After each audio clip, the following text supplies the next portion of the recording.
How was practice yesterday, Cal? It was okay. Did you get done what you wanted? It's okay. It was okay. We got to, have some people that watched us a couple weeks ago, came in and watched us, and then came in 2 weeks later and said the energy in the building is like no, I've never seen. That guy's going to be here today. I want him to tell me what the energy's like now. So we'll see. I mean, this, you got to prepare yourself to play great, and that means go and knock out a practice, go unbelievably hard, talk to one another, have great energy, and in all my years, that's how you do it. There's no individual meetings or meetings, so hopefully today we'll step on the gas. They were okay. We're doing new things, makes them think a little bit, so. Cal, how surprising that you guys aren't, at this point in the season, listening to you. How frustrating is that to you? Well, you don't know why, because guys, we don't have bad kids. They're not like, I'm not going to do what you want. They just leave a huddle, and their habits are so bad that they just keep doing the same things. So when you're looking at young guys, this is what happens. And you do whatever you can to get guys to listen, but after a while, I think people are watching and just saying, why aren't these guys listening? And I think, again, it comes down to overwhelmed with the situation. Now we have the injury. Now we're trying to change. Now they're taking stuff in on their own. Let me do this. Can't play that way. This is all new to them. Have you ever dealt with it to this extreme? Yeah, sure I have. And I've made some crazy statements. Woo! That was nothing. Saying, guys, you're not coachable because you won't listen. You won't listen to anything. You're not there's some other statement. When I was younger, that was a very kind statement. Give us an example. So if you were close to me, and at that point, you would have said, I can't believe he says this. But no, it was, you know what's amazing? I'm like Bernanke, the president. I make a statement, and it's like, oh my gosh, the stock market starts to move. We have to close down borders if I make a statement. What's the sequence of how that gets back to you? Is it Twitter and then someone in your staff? Like, how do you hear how big a statement gets? Somebody, I can't remember, Dwayne or somebody said, yeah, they're talking about you saying this. I said that on the bench. Here's the crazy thing. You have coaches that would go after their teams and publicly do it really nasty, and those teams respond.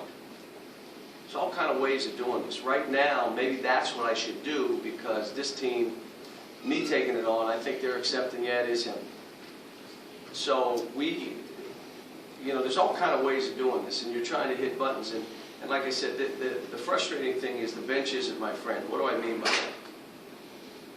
Can't bench guys that need to be benched. Just you shouldn't play like 4 games in a row. Now you're ready to do this right, and we play without you, and we play well.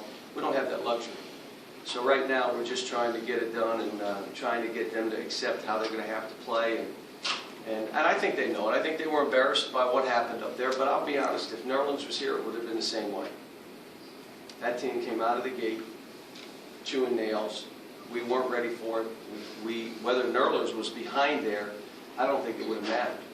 It may not have been the score that it was, but it would have still been a big number. Our thing is, okay, how do we play now? What do we do? And I think they understand. How difficult is it? You've said before, you don't want to try to keep 9 or 10 guys happy and have deep rotation. But then if you don't do that, you have this problem with the bench. How do you balance that? You're risking. The whole thing here, too, becomes you lose your whole team and have a great class, but they're not quite to the, you know what I'm saying? That's the risk you take. It's part of the deal here. The other risk you have is I don't like having 12 guys on scholarship who all deserve to play. If you have 3 or 4 injuries or this or that happens or a couple guys, just don't have the mental makeup for this, even though you've talked about it, this isn't for everybody. Can't hide you. All the things that I've said for 4 years, you get exposed here. Sometimes it happens. Now, the issue for me as a coach is just keep coaching. I'm not going to change. I'm going to keep coaching. I'm going to do everything I can, try to push whatever buttons. I'm reading any book, trying to give them anything, but the reality of it is they've got to go on the court and start performing better.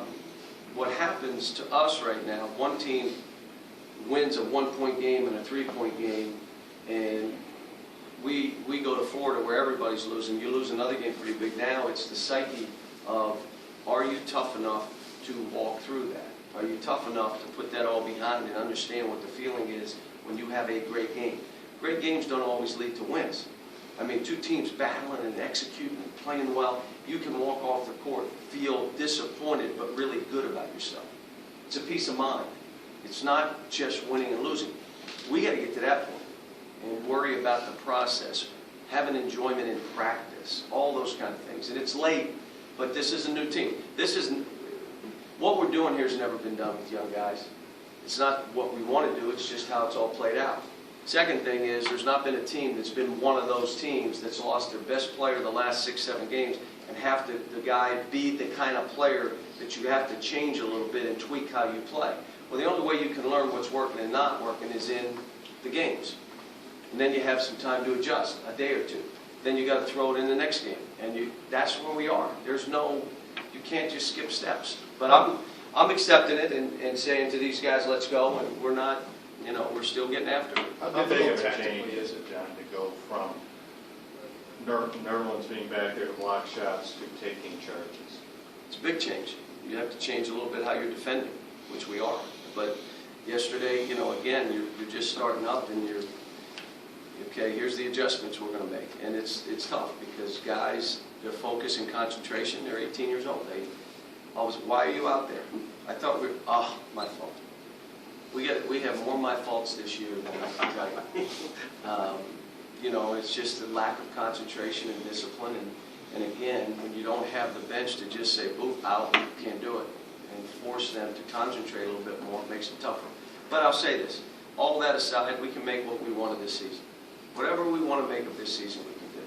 We can be the story of the year, of recovery and all. We can do that if they choose to do that. And we don't have to win every game. You just have to know that we've got to keep getting better and figure out how this team has to play, and then see how we can do it and how we march on.